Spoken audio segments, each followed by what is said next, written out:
Did you watch Collision, right? Yes, I did. So this is it's kind of weird. Like they open up. They're coming off like Okada on Wednesday night, and Ospreay was there on Wednesday night. And it's like there's like a lot of things that happen, but they opened the show with a what's his name? Bryan Danielson versus Shane Taylor. Right. And I'm like, what's the point of doing 12 minutes with this match? Like Bryan Danielson needs a win. Right. They should have just had it opened up and just had it like an in-ring with Bryan. And then unbelievable. Like every week, people just can't wait to turn off this show. Bro, this is perfect. This is perfect because some guy. Listen, let me just say this. Wait, leave it there. Well, no, that's Dynamite. I would put Collision. Okay, but I just want to say something. Wait a second. Right. So this is perfect because some guy on Twitter sent me a thing where basically it's Willow versus Rio, right. And she's doing like all the work. Willow is right. Right. Getting into position and all that. And he goes, what do you think about this? I go, I don't think anything about this. The worst thing is this was the main event when it should have been that Sweet Six-Man or Wardlow and Samoa Joe. Look at the number. Look at the number. Of course it was. 627. I tweeted. Bro, they started at 1 million. What a drop. No, no. They started like 900. 900,000 is the first quarter. That's the first. Yeah, that's the lead number. From they start or whatever. They start 3 minutes after Big Bang. So everybody's still watching Big Bang. You had that right. It's a false lead, right? They're false, but the number's there, so it started at 1 million. Right, but to finish at 627,000, they lost three. They lost. That's almost half. That's more than half. You lost half your audience. And I was saying, I tweeted, and what do you think the responses from this tweet should be? Okay, all right. So you tweeted this, what you're about to tell me? Yeah. Okay. So here's my tweet. Last night or today? Last night. Okay. All right. And here's the Collision numbers are up too. You got them? Yeah. Yeah, kind of more even, Steven, because it's really nothing. Well, there's a big drop in the Mystical, who Tony's a humongous fan of, versus Angelico. Well, look, but bro, like I'm saying, but look at these matches: Bryan Danielson versus Shane Taylor. Right. The Young Bucks Young Bucks is a 6-man. Okay, against a bunch of nobodies. Okay, give the names. Adrian Alanis. Who? John Cruz. Okay, I've heard of him. And Ryan Gray. Yeah. Ooh. Okay, so bro, this is supposed to be one of their better shows. The Collision is supposed to be pretty. Yeah, they treat this like a Saturday night main event. Remember that show? Bryan Danielson versus Taylor, the three jobbers versus the costume. Yeah, Adam Priest against Nick Wayne. Jericho versus Titan. Right. Mystical. Seriously. Who the f*** is Titan? He's a Mexican wrestler. You should know that, Joe. I know that. Yeah. I never seen him, never heard of him. You should know that, and you should know that Sky Boy or whatever, Sky Kid is a woman. You should know. And the main event was Jay Lethal, Jeff Jarrett, and Briscoe against the House of Black. And then in a match that really wasn't built up, and they had a street fight. Right. So I'm like, you're looking at this like, dude, like literally, okay, if you have Bryan Danielson, Jericho, the House of Black, Nick Wayne's on the show. So of course, okay, I'm gonna say. Let me say this. Joe. Yeah. Bryan Danielson versus Shane Taylor, right? Yeah. Adrian Alanis, John Cruz, and Liam Gray versus Okada and the Young Bucks. Okay. Right. Trish Adora versus Mariah May. Okay. Yeah. Adam Priest versus Nick Wayne. Uh-huh. Okay. Jericho versus Titan. Mystical versus Angelico. Jay Lethal, Jeff Jarrett, and Mark Briscoe versus House of Black. Which of those was an interesting match to you? I might watch the 6-man because I don't have much experience watching Okada. I might want to see what he's all about. I'd probably watch Jericho Titan, and then maybe the main. Probably the Mystical match. Why would you watch Jericho Titan? Just because I'm a Jericho fan. All right. Well, they're doing absolutely nothing with the guy right now. He's lost. But there's nothing there that interests me. No. Like none of those. And I'm a Jericho fan too, but Jericho versus Titan does not. Titan does not. That's WCW Saturday night card right there. Right. That's a Saturday night. Right. Yeah. That's ridiculous. Right. But yeah, like I said, I want to bring up that show because, like, I don't know why they don't put better matches on that show. And even though I don't have to say this, I am going to say it. No hating, just stating. You know what I'm saying? Yeah, we're giving you the reasons why we don't like it. It isn't just because we don't like it. Like if you want me to watch that show, why am I going to make it more interesting? I'm watching 7 hours of wrestling already. You've got an overloaded roster, right, bro? You should see how many people write me. And they're like, I'm losing my. I don't even want to get into any details, but a lot of people complaining that they're not being used. Right. Yeah. So I don't know. Like I don't know why he likes these no-name guys like Shane Taylor and stuff. Like, why are these guys getting so much TV time? The biggest reason for me to not turn on a show or give it any attention is when I look at something like that and I know who's going to win every match. Don't do that. So what was the numbers on this show this week? 801. That's all? Yeah. Wow. Remember some guy asked, will they get to 1 million or to 700 first? Well, they did get to 1 million. Joe, I like to see the chart. Pull the chart up. I don't like this. The chart. Mm-hmm. Chart is easier to follow. Mm-hmm. Okay, because a Mercedes mode. Oh, dude, this is okay. So let's okay. They had the million. But remember, somebody asked us, will they get to 1 million or 700 first? No, not even close. But remember that? Right. Oh yeah. I think you guys 700. And you said 1 million. Disco said 1 million. Yeah. Yeah, and I said 700. I think I'm a little bit closer. You're right. Yeah, we're way more. We are closer. Yeah. Yeah. I actually honestly because here's the thing. But what are you thinking? Okay, let's play devil's advocate, Joe. Mm-hmm. Try to explain to me why on this show that would be the main event. See if I can maybe understand. It's so stupid because I don't like to use words like that. I don't want to call Tony stupid. But dude, you've got 9,000 people. One of your bigger TV houses in a while, because the TV shows have been doing like 2,000, 3,000 and a hot people, crowd. Right? And a hot crowd. You're in Boston, bro. Format the show like the way it should be formatted. You have a world championship match on the show. It should be your main event. Like this common sense, not your first match. Like what are you trying to, bro? This just shows how clueless he is. You're literally trying to draw numbers and stuff and thing, and everything you do every week is failing. Like look at what you did. Did you think that you would go from 900,000 people? The way you formatted the show, you would start at 900,000 and end at 627,000 people? I think we had that same problem last week, Joe. Do you remember the main event of last week? But I'll look. Every main event is atrocious. From what you asked before, you asked like try to explain that main event here. I can't. I could see a reason for almost every other match to be the main event, except the one that was actually the main event. Right. So that's what throws me. So, all right, let's get to the show because I actually liked the show. Did you really? Yep. Okay. I was like, I didn't really turn off any of this stuff, right? Right. What I was watching, but I'm going to do what I do. I'm going to be critical of some of the things, or just give my opinion. Mercedes Moné comes out. I was not a fan. I made it even worse. I was not a fan of this promo because she spent 5 to 6 minutes basically she's supposed to be like the top. Like let me, could you imagine if Jade Cargill walked into the WWE and cut a promo like this? Like talking about how, when she was 13 years old, she would take care of her brother. Dude, this was just a girl that sounded like she was marking out and kind of happy to be there and was not like, presenting character work. Like her gimmick is supposed to be the CEO. From the first word out of her mouth, she should have like invested in that gimmick. The first 6 minutes of this promo were her just sitting there like, like marking up. But then she said, let's get down to business, huh? She said that she was there because she needed to be there and wanted to be there. She said AEW is the only place where this revolution could be global. It's not really accurate. Moné says she's been watching and can't wait to tear it up with everyone in the locker room. And Moné says she wants to start with the main event of Riho versus Willow Nightingale. Moné said she and Willow have a lot of unfinished business. Okay, if she said that and you don't know about the New Japan stuff, do you have any clue what she's talking about? Nope. Nothing. I agree 1,000,000%. Mercedes Moné is all elite, and Moné's all elite appeared on the screen, and Moné thanked Tony Khan for the tweet and told the fans watching at home to say hello to their new CEO. Then she danced in the ring while the fans chanted CEO. Okay, now she's going to get the CEO chant every week, which is a good chant because you have crowd participation. But this did not sound like a promo of a girl whose gimmick is the CEO. This sounded like a mark. Okay, that's my only critical comment. This is what I think happened.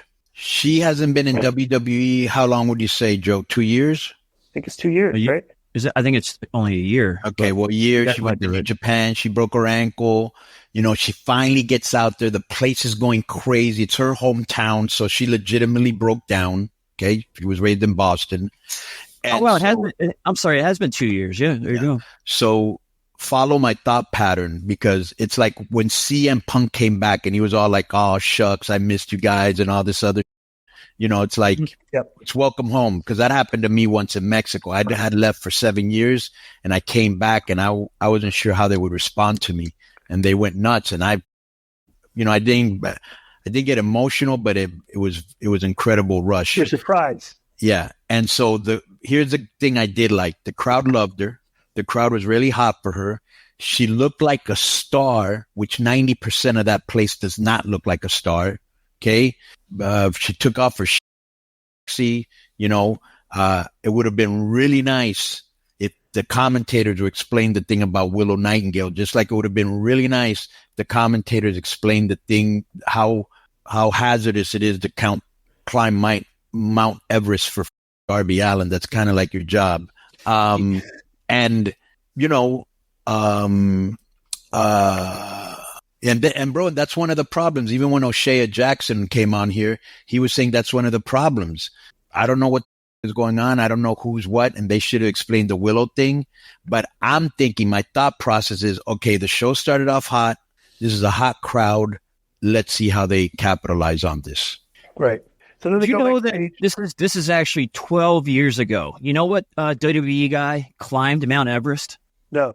JBL. Did you really? Yep. Wow, that's interesting. That's an incredible feat. Yeah, he climbed the highest peak on each continent to help raise money for a charity he works with called the Family Center, which helps needy kids in Bermuda. Wow, that takes a lot of strength, endurance. So Joe cuts a promo backstage and basically said he doesn't lose championships in the Garden. Okay, now I'm being very picky, but I wish they would have interviewed Wardlow or Swerve before this match. Well, here's the problem. What they did instead was somebody had a very clever little funny idea for a video. So they showed Adam Cole in a chair, and he's reading a fairy tale book about Wardlow. And Cole said Wardlow was locked away and guarded by an evil man, a true devil. He said the only way to free him is to become the warrior he's destined to be. Then Cole said Wardlow found brotherhood with a group of men who hated the evil man as much as he did. Cole said all the hatred for the evil men was unleashed, and Wardlow won precious gold for the kingdom. That's the story he was reading, right? Bro, this story they should have done this vignette the week before. They literally did this right before the match. They went out and had the match, and Wardlow, with very little resistance, gets choked out in the middle of the ring. Joe, try to bring it up. I want to show you this, because this was Wardlow being very frustrated and not understanding his spot on the card and how he sold this. Pull up Joe choking him out, okay? Because here was the spot. Joe went up in the corner, started giving Wardlow the punches. Wardlow pulls Samoa Joe off the thing and power bombs him in the middle of the ring. Gets good fire, takes his straps off, runs at Joe for a clothesline. Joe ducks the clothesline, puts the choke on him, and chokes him out. That was the finishing sequence of the match. And Joe and Joe didn't really even lock his legs in. Wardlow didn't really resist. Well, watch this. Wardlow did himself no favors here on this. Joe seems like he has good punches. Yeah. She needs to be coming back here. Sorry, I turned the sound off, but it just the audio. Wait, go forward a little bit, Joe, till he gets him in the corner for the punches. There we go. No, keep going forward. Keep going. Okay. Keep. Okay. Oh no. Okay. All right. Go before this. All right.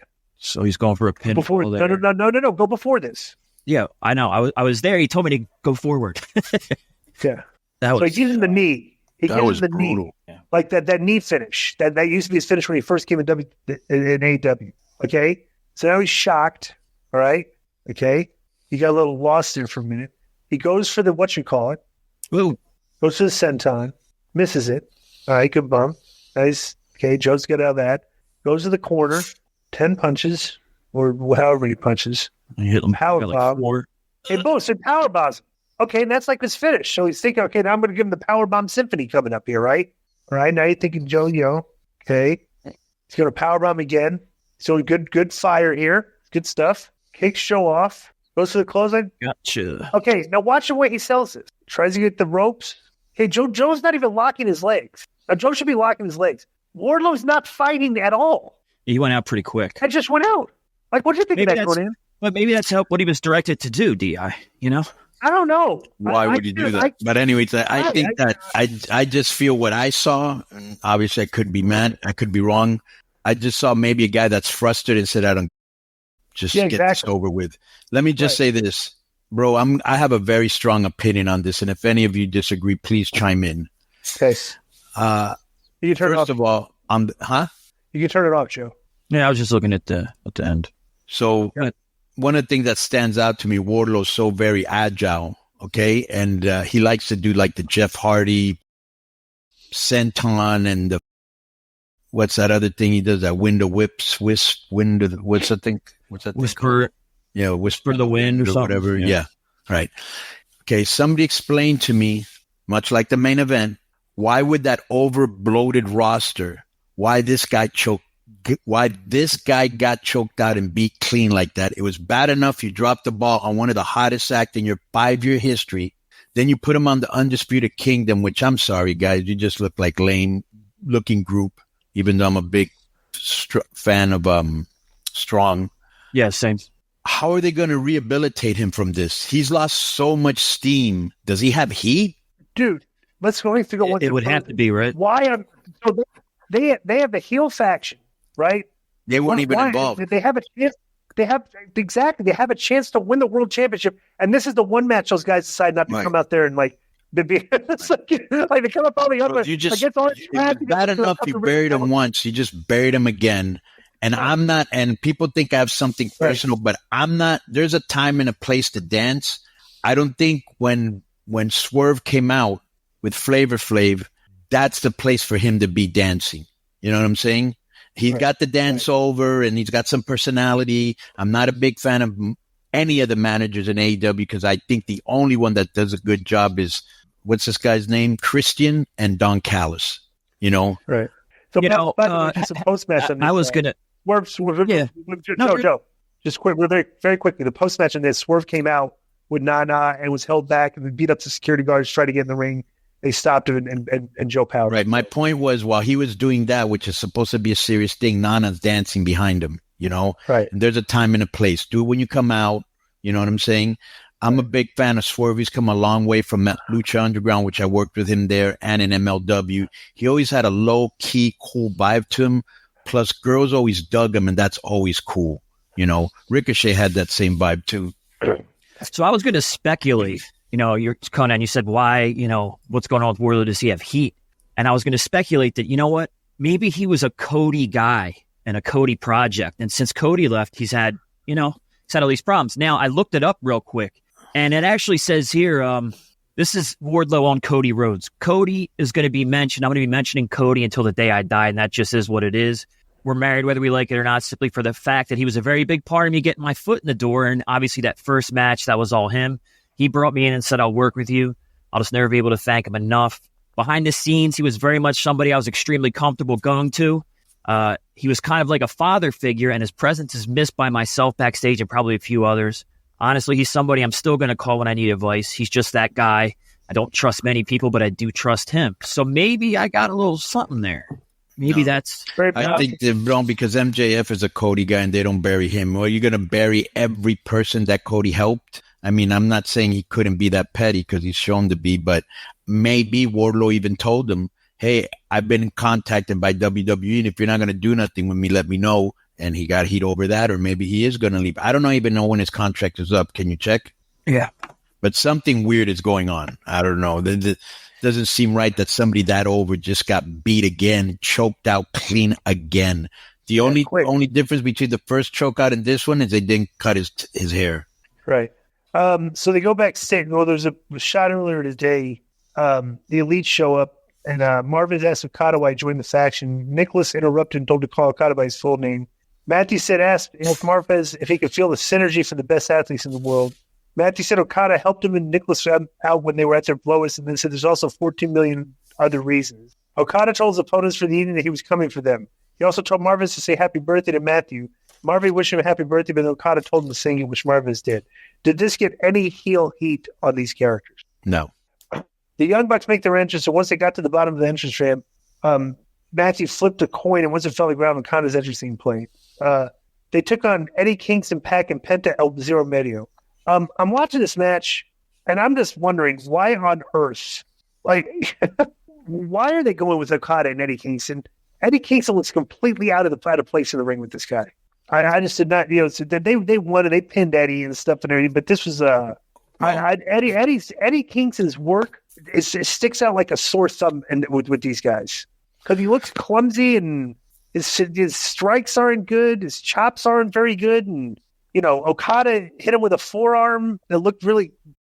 Eddie barely doesn't know how to sell these things.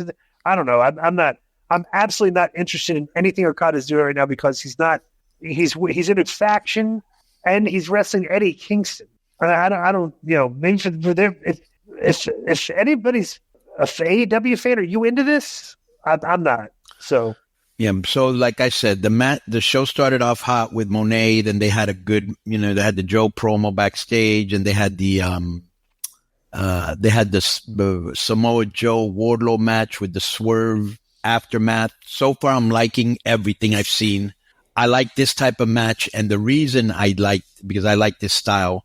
To me, Okada comes off as a star, and I can't wait to see him either against Jay White or Danielson or any of those guys. That's going to be really good. But at least Eddie wasn't playing patty cake on the guy's chest like he does, or playing the conga, lightly playing the congas on his chest. Bro, he was bringing those chops and the back fist. And I think that when he gets in there with Okada, he's going to be very physical, because I'm sure Okada's going to be physical with him. My problem is, like I said before, they have a lot of great matches with very little storytelling, and I'm into storytelling, The most speculative, this or Joe should have been the main event. All I can find really about Wardlow's contract is some speculation that it actually it expired in December, or it should have, because he signed a 4-year deal in 2019. But maybe he had did he have injury time out that maybe he owes them? I'm not sure, but or he signed an extension. You might be right. Maybe he had a certain amount of dates he had to fill in the time, and he got injured, and he's doing makeup. Yeah, very possible. I don't know I don't know how that helped this guy at all when you're trying to get people behind him again and just beat him like this. Like, he's got to be leaving, or he's got heat. So Ospreay comes out with a promo. He was, like I said, I'm not a fan of the way these guys dress. I guess for that fan, I guess he's an athlete, but I would, if you want to be the guy, I would dress the part. You know what I'm saying? Like, one of the reasons Cody Rhodes is super over is because he's very professional in his presentation. So Shivani brought up Ospreay's match with Bryan Danielson at AEW. Oh, by the way, this was funny. They're really trying to sell Okada as like this great wrestler. Okay, because Matt says this is the best wrestler in the world. Okay, this is how lame the announcing is. Okay, Tony Schiavone. So they had a Pac. Pull your mic away a little, Konnan. Disco. Pull your mic. Yes, thank you. Pac gave the guy a move, like he did the 450 flip thing springboard. 1-2. Okada made the save, and Tony Schiavone, in his mind, okay, I have to put over Okada. Tony Schiavone goes, "Well, what a save by Okada! He's one of the best wrestlers I've ever seen." Yeah, and all he did was just make a save. Yeah, yeah. Whatever, right? Whatever, Tony. So he's talking about his match with Danielson. He recalled Danielson telling him to prove that he's the best wrestler in the world. Ospreay spoke about the Tiger Driver 9-1 move. Ospreay recalled Danielson asking the move was worth it. Ospreay said he was covered in blood and won the match, so it was worth it. Ospreay said he respects Danielson. He spoke of restoring the feeling. Ospreay said the thing he's learned from Danielson is that he can have respect for the person who stands opposite him, but once he enters the ring, it's his life or his opponent's. He doesn't plan on taking his dying breath. Ospreay said his match with Danielson is about finding out who is the best wrestler in the world. Ospreay said he is on another level. What do you think about the verbiage here? Well, you asked me yesterday if the guy you asked me yesterday if he cut a good interview, and I told you yes, and here it is. My only problem is his accent is so thick. Sometimes I don't understand what he's saying, but the fact that he used the word bruv instead of bro is super over with the fans. Okay. I will say And like I said, if you take into the totality the show from the beginning, so far I've liked every segment. Okay. I'm not the verbiage here. It's just nothing for me because dude, he's he's talking about doing the Tiger Driver 9-1 move where he drops the guy and says, this to me is like, it's an interview for the dirt sheet fans that like remember the moves that he did in matches with these guys and stuff. And they're going to rate the stars in the match. I'm not like, to me, there's not a personal issues here. Neither guy has insulted the other guy. They're showing massive respect for each other and they're out to prove who the best wrestler is. And I'm like, all right, whatever, I don't know. I just, that to me is just, it's just like any other match on their card. They booked a match and they got to cut a promo to try and make it interesting, but there's no story. It's just two guys wanting to be the best wrestler. Well, that is the story.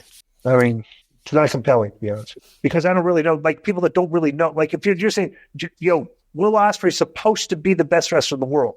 Yeah, I think if you look around, Kenny Omega was the best wrestler for like the last few years to me, right? And then now it's like, okay, is it Okada? Is it Ospreay? Or is it still Danielson? Like, you can have some good dream matches, and then you could probably also even throw in Jay White in that little thing. Like, they're going to have some really good matches coming up. You could throw Swerve in there. You can throw Hangman Page. Like, they're going to have a lot of good matches. Just they don't have good storylines with them, and that's the only thing that... I'm gonna throw this at you, okay?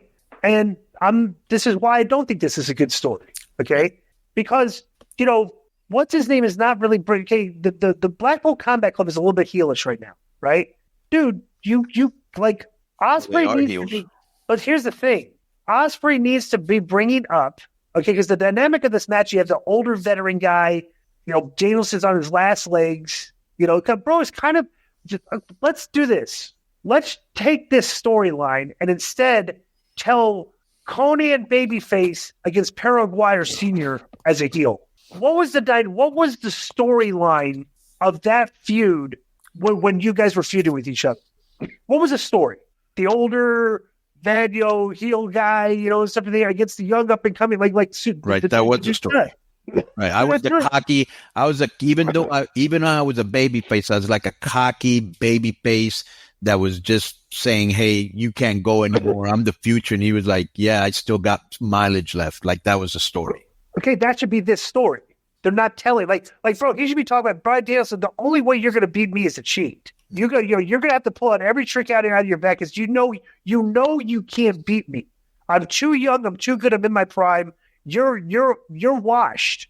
And then the storyline of the match is Daniel's just constantly trying to take shortcuts on this guy. And maybe like cheat. You look like he cheated him and he could, something. But they're not telling that story. They're just talking about like they're two equal guys trying to be the best wrestler in the world. That's my point here. I could get into either storyline. They're both good to me. All right. So Deonna Purrazzo delivered a promo backstage and said that Storm may have a match scheduled on Rampage, so she might stay around and get a close look. Let me just say this. I like Deonna because I worked with her in AAA and in Impact. Right. But this feud has really been underwhelming for as much time as they've invested in it. From the match tattoos to the everything about it. You know what I'm saying? Right. They've done a lot. Matches haven't even been that good, and I thought they'd be better. Right. They've done a lot of vignettes backstage in rings. And there's still not a lot of substance like going on here, right? So Jay White against Darby Allin. Why this match was taking place? Well, they did this match, I think, just to get to this post match. So Jay White beats Darby Allin. Then Austin Gunn headed the ring to celebrate with White. Now he got to his knees, and White offered him a handshake. And Allin raised his hand, but White made the gun sign and he kicked his head. He attacked him. White slid a chair in the ring and then brought a baseball bat in the ring with him. The Guns wrapped Allen's leg in the chair. Then White wound up at the bat, was interrupted, and the Acclaim comes out. Billy Gunn, Max Caster, and Bowens, and they try to talk down White, Austin, Colton. Then Caster and Bowens helped Allen leave the ring, while White let Billy take the baseball bat, but then pick up the chair and hit Billy with it. And Carter and Bowens returned to the ring and were left lying by White, Austin, and Colton. Then White performed a Blade Runner on Billy, and Austin Colton threw Allen back in the ring. Then White wrapped Allen's left ankle in the chair and then slammed the bat on it.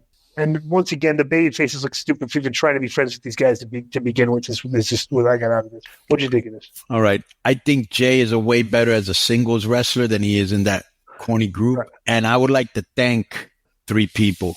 I would like to thank number one, whoever came up with the idea for. Okay.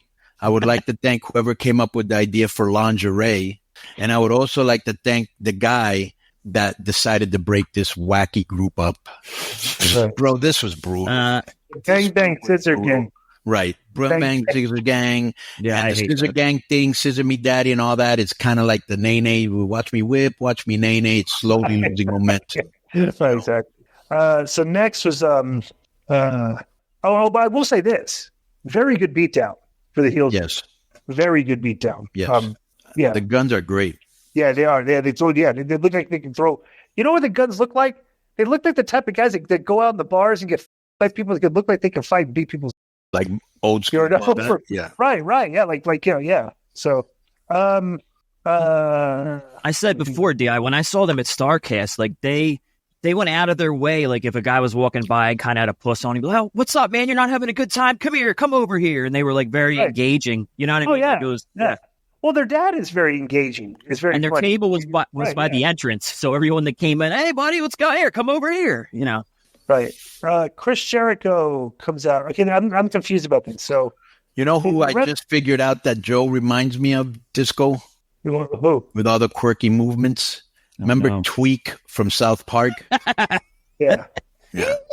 Did you see that? Did you see?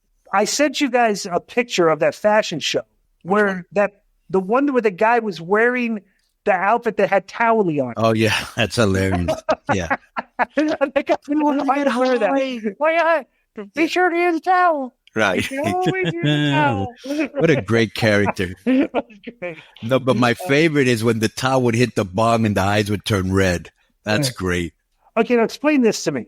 Yeah. So Hook is with Jericho, and they wrestled the Gates of Agony, Bishop Kowun and Tio Leona, and they beat them. These guys have, these are Ring of Honor guys, right? So they beat them, okay? But explain this to me. Why is Jericho wrestling Hook next week? Yeah, because he did that backstage interview, and he said, I want to see, what you got. Like, they don't know what to do. Is that what they did? Yeah. I want to see what you got, so they're going to tag, but they're going to have a match. I want to face you, see if you're the real deal, Really? That's versus Young Lion. That's the angle. Bro, this is the thing. Those two guys, Tio Leone, is that his name? Tio Leone? Yeah, Toa Leona. Yeah. Right. Tia Leone's the actress. So it's similar to that. Yeah. Who's the other guy? Yeah, who's the other guy on the team, Di? Bishop Kowun. Okay. One looks black, one looks Samoan. I'm not sure, but they've got a great look. Okay. But there seems to be like Tony must hate Giants because Cage, Lance Archer, Wardlow, these guys, all they ever do is do jobs. And I don't mind a little, and maybe he came up in the steroid era and hated the fact that if you were big, you got to push. But bro, every little guy should not be beating every big guy. Like it should be just a couple guys, but every single big guy is always doing a job just about. Unless it's the smaller guy's a jobber. Yeah. Not only the steroid. And I just seen that Jericho, to me again, he seems to have lost a lot of steam because first Don turned on him. Remember the Callis family? Right. Then he was teaming up with Sammy. Then for some reason he wrestled Atlantis Jr. Then he wrestled Titan. Not sure why. Then he tagged up with Hook and now he's wrestling against Hook. Very, very weird. Like they don't know what to do with him. And I'm surprised Chris hasn't redirected himself and gotten into a storyline. I'm sure he will, but it just seems like lately he has no direction. That's what he's 100% in no man's land right now. Okay. Yeah. All right. So not only if that's Tony's thing where he's, anti big guy, not only because of the steroid era Konnan, but if you remember, around 2004, you had your guys like Punk, Bryan, AJ, Chris Daniels, all these guys that were smaller at that time coming up and tearing it up on the Indies and TNA. At the same time, Johnny Ace was in charge of talent at WWE when JR stepped down. And one of his first mandates was, I'm not signing anybody under 6'4", 270. And that went on for a while. And that was a time for WWE's product. You know what I mean? Right. All right. So, okay. So this is... And that was stupid because I said then, and I'm going to say it now, you can't put a weight or a height on talent. Okay. So Tony apparently had written down on his sheet, his booking sheet, this match. And unfortunately, Kyle O'Reilly had to come out and make sense of it. So Kyle O'Reilly is interviewed by Renee Capiquet, He spoke about his time away being the darkest day of his life, but then his neck and arm got better. He said, "There's one guy out there I've been looking at that can bring out the best in him, Brian Keith." Wait a minute. What? Wait a second. He said Brian Keith can bring up Brian Keith, the bounty hunter. Yeah, the guy that never wins. That guy's going to take the best out of you. Bro, he's calling What's him out. One loss record, did Joe? Joe, pull it out. This was funny. I got to hear this. This is like the worst call out ever. If this is like UFC, like you called it. Like, could you imagine if Dustin Poirier won and called out CM Punk? Right. So that's tremendous. And so Roderick Strong and Taven and Mike Bennett show up, and Strong said he had so much respect for O'Reilly. Said if he wants to do things on his own, that he should do that. And they hugged and bumped fists. So they're going to turn on him, obviously, which is predictable. This guy's one loss record, Joe. Yeah, I'm sorry, hang on. It's okay. So while you're doing that, I'll tell you about this great. So Sasha Banks is not a big girl at all. Right. Okay. She looked like Andre the Giant in her backstage segment when she was with Riho. Right. Okay. Like she towered over Riho. Okay. Right. And Riho looked just like Riho looked like a fan. Like a little girl. Girl, bro. That's what she looks like. He's good. Right. He's 1-11. Okay, so that's the guy that's got Kyle Riley all riled up. Like what a great call. Jesus, like tremendous. I'm back and I'm looking for the best. Bro, tweet that disco. Tweet that Kyle O'Reilly is whatever because he's gonna fight this guy who's 1-11. Just to hear all the hate from the AEW. Yeah, I'll tweet him in a minute. Okay, so then we do Willow and Rio. This looked ridiculous. I mean, they tried to make this work. It just looked completely phony. But thank God Willow went over. They didn't exchange where she catches her in the sit-out power bomb thing, the doctor bomb she calls it. Beats her. It took her 13 minutes. The girl, she outweighs by like 190 pounds. After the doctor bomb was Steve Williams' old move. Yeah. That's why they call it that, yeah. Right. So what was worse is when, bro, and I tell wrestlers this all the time, and much like that move Kevin Cross was doing to a guy that was heavier. Bro, why would you try to do the Northern Lights suplex on somebody who's 3 times heavier than you? She almost broke her neck. She almost hit her head, right. Right. She almost broke her neck. Brutal, and I can't believe the agent said that's okay.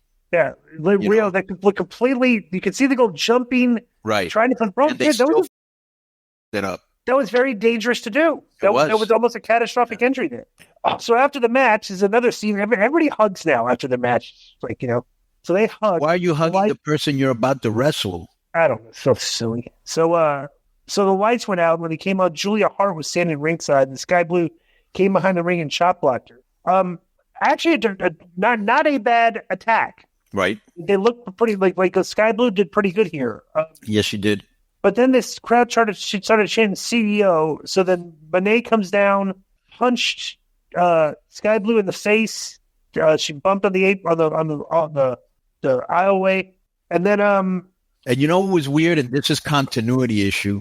If every time you come out, Statlander and Stokely Carmichael, or what's his name, Hathaway, come out with you, why didn't they come out with you this time? Right. Oh, they did. I think they came out to the on the stage.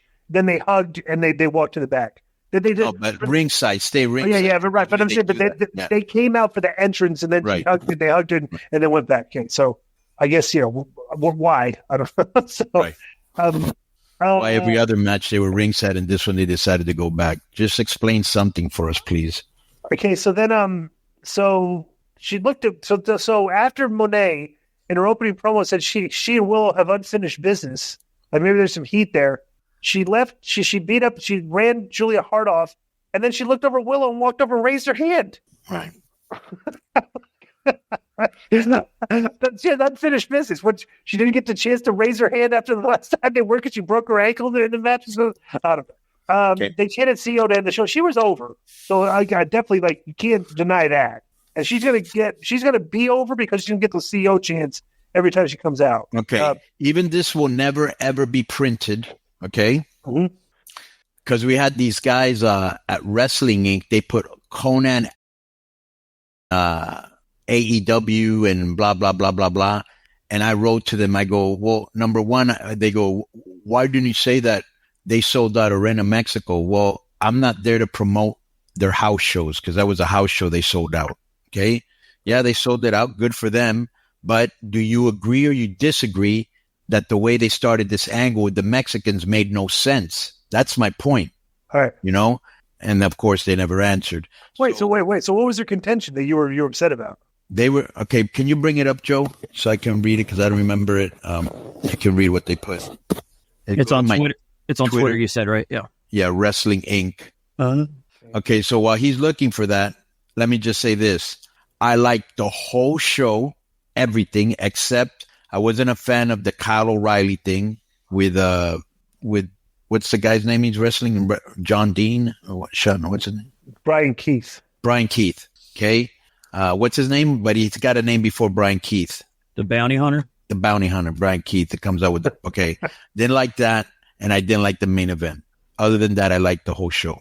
Okay, so Konnan accesses Impact of CMLL wrestler. Appearing on AEW. Okay, open it up so you can see what. Okay, open the... Well, Joe, go to the article, obviously. Right. I know, I thought Konnan wanted to read his reply here. Well, I got to read the article first. All right, there you are. What? I don't it's see here. anything. Oh, there you go. There it is. All right, so this is what I wrote. They CMLL came in. Nobody knew who they were. They were standing or sitting in the audience. Moxley made fun of them or whatever when he went to the corner. So now a match is made with no backstory, nothing. Then they have 2 matches, and now they're BCC already wrestling FTR. 2 matches that meant nothing, did nothing for anybody, right? Really nothing. Then they bring in this kid, Atlantis Jr. Nobody knows who the is.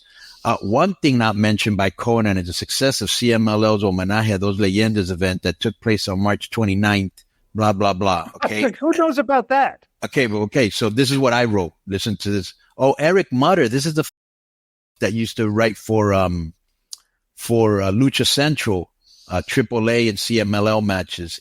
Eat it, Eric. Okay. So let me put my response. And this is to Eric, because I do know who you are.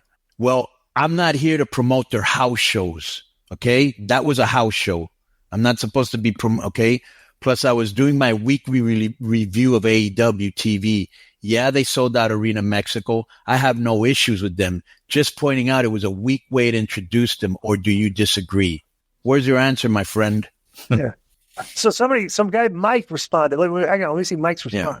Mike says, are you trying to win the Fightful Hater of the Year award? I agree the introduction wasn't great, but it put a lot of new eyes on those guys. That can't be a bad thing. Well, put a bunch of... And then I answered. Yeah. This is what I answered. Well, I'm sure me and Disco, the Old Head Podcasters, are tied for first place because what we do, what do we know? Just trying to get an answer. Right. Yeah, what do we know? Isn't it unbelievable? Like, when we've written shows before and like we know... Yeah, this is a fan, right? Yeah. And he wants me to promote their house show. Like, right. You know, yeah, they sold out. Big deal, dude. I don't work for that company. Why would I be promoting what they're doing? All I'm saying is their introduction had no heat, made no sense, and they're not even wrestling against the original guys they were wrestling with. 2 matches, and they already went to somebody else. So explain to me how that was a good introduction. But the narrative from him and all the other fanboys that hate me because I tell them to go on the daily is he's bitter because they're there because they're not using AAA. Bro, I'm not getting paid if they use AAA guys or not. You're just hurting the fans, not me. Right. You're just misused. And I'm not the one. And here's the other thing. Why don't you bring this up? AAA is not the promotion, but of course they'll never bring this up. AAA is not the promotion that's saying, hey, we won't work with CMLL. It's CMLL. How is that good for business? And why is that good? All right. You know? Right. So, you know, and here's the other thing, Disco, you know, for all those guys that AAA sucks and Konnan doesn't know what he's doing and we're on the decline, Disco, this is a shoe what I'm going to tell you. We've had 5 TVs so far this year. 5. Right. All 5 have been sellout. Not almost sellouts, sellouts. Have you ever heard about that? No. Joe, pull up the WrestleNomics chart for the matches again for Dynamite. Yeah, so like I said, I like Dynamite this week except for the Kyle O'Reilly and the main event. That's last week, Joe. Oh, yeah, because earlier you asked what the main event was. It was Ospreay Fletcher last week, remember? Right. Yeah, that's not a main event either. Right. And that was like one of the lowest things of the show. Yeah. All right, here you go. So that match, so the main event lost the Rio versus Willow from the segment before lost 105,000 views. And compared to the first segment. Yeah. And you know what's so frustrating about this? You have main event guys and you're not putting them in the main event. That's the most bizarre. I don't know. If we don't call Tony out on stuff, if we don't call them out on stuff like this, nobody will. Because all the AEW fans think to see no issues with this and stuff. And like you look at the numbers each week and you look at the two graphs of the WWE shows and these shows, this show's constantly going down every week when you're putting your main event on first and a match like that on last. Like what do you expect is going to happen? You know? So right. So that's been our AEW view. I'm not a big fan of this show. I like it. But here's why. Here's why. Once again, I just think that the Okada stuff, they're introducing new characters and they're not hitting the ground hard running. It's kind of lame. It's not. I would agree with that, but I like the match. I like the match. I like Mercedes coming out. Okay, let me look at this. Then Samoa Joe was good. You had Swerve coming in at the end. That was good. Mm-hmm. I liked the 6-man. I did. I thought that was a good match. You know, what else was after that? They Leap versus it's still the 6-man. Then the Will Ospreay promo, which I liked, you didn't. Jay White and Darby Allin, I liked, especially since they broke up the crew. Did not like the Chris Jericho and Hook versus the other two guys. That really was meaningless. And I did not like the main event. Yeah. All right. So that's an AEW review. Enjoy the rest of the show. Boom. Yo, what's up? I just want to thank you guys for watching this clip. Don't forget to hit the like button, leave a comment, and subscribe. And join our YouTube membership for hours and hours of exclusive, unedited, uncensored content. And being a member will help you get involved in our upcoming live streams. Thank you for your support. Thank you for riding with us. I know you got a lot of other podcast choices, be it wrestling or other ones. And thank you for picking us.